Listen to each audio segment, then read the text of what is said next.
অপ্রকাশিত চুক্তির মাধ্যমে বিদেশি প্রতিষ্ঠানের সাথে বন্দর পরিচালনার চুক্তি প্রশ্নবোধক বলে জানিয়েছেন সিপিডির সম্মানীয় ফেলো দেবপ্রিয় ভট্টাচার্য। বলেন, বন্দর আধুনিকায়নে বিদেশি বিনিয়োগ আনতে হবে, তবে সেটা তড়িঘড়ি করে নয়। রাজধানীর ইআরএফ মিলনায়তনে অর্থনৈতিক সাংবাদিকতার বই প্রকাশ অনুষ্ঠানে এসব কথা বলেন তিনি। বলেন, রাজনৈতিক উত্তরণ যাতে অর্থনৈতিক উত্তরণকে বাধাগ্রস্ত না করে।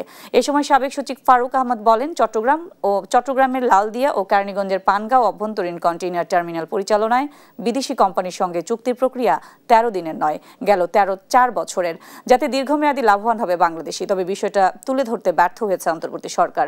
অনুষ্ঠানে উঠে আসে অন্তর্বর্তী সরকারের নেয়া আর্থিক খাত সংস্কার ও সাংবাদিকতার নানা প্রসঙ্গ। বাংলাদেশে বন্দর ব্যবস্থাপনাকে আধুনিকায়ন করতে হবে, এর কোনো ব্যত্যয় নাই।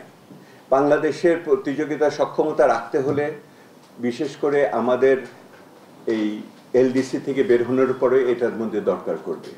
সেই বিনিয়োগ জন্যে আমার ব্যক্তি বিনিয়োগ দেশীয় থেকে যথেষ্ট না, আমার কারিগরি প্রযুক্তি এবং বিদেশি বিনিয়োগের এখানে প্রয়োজন আছে। এই ব্যাপারে কোনো অসুবিধার কিছু নাই, কিন্তু সেই বিনিয়োগ 13 দিনের মধ্যে আনতে হবে এইটা মনে করি না। গভর্নমেন্ট টু গভর্নমেন্টে কোনো কনফিডেন্সিয়ালিটি নেই, কিন্তু প্রকিউরমেন্ট গভর্নমেন্ট যখন আমরা G2G করি তখন G2Gতে সিলেকশনটা হলো উইদাউট এনি কম্পিটিশন।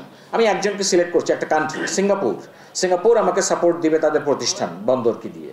তাদের প্রতিষ্ঠানের সঙ্গে আমাদের বন্দরের যে চুক্তিটা হবে এটা কিন্তু প্রকিউরমেন্ট প্রসেস করতে হবে।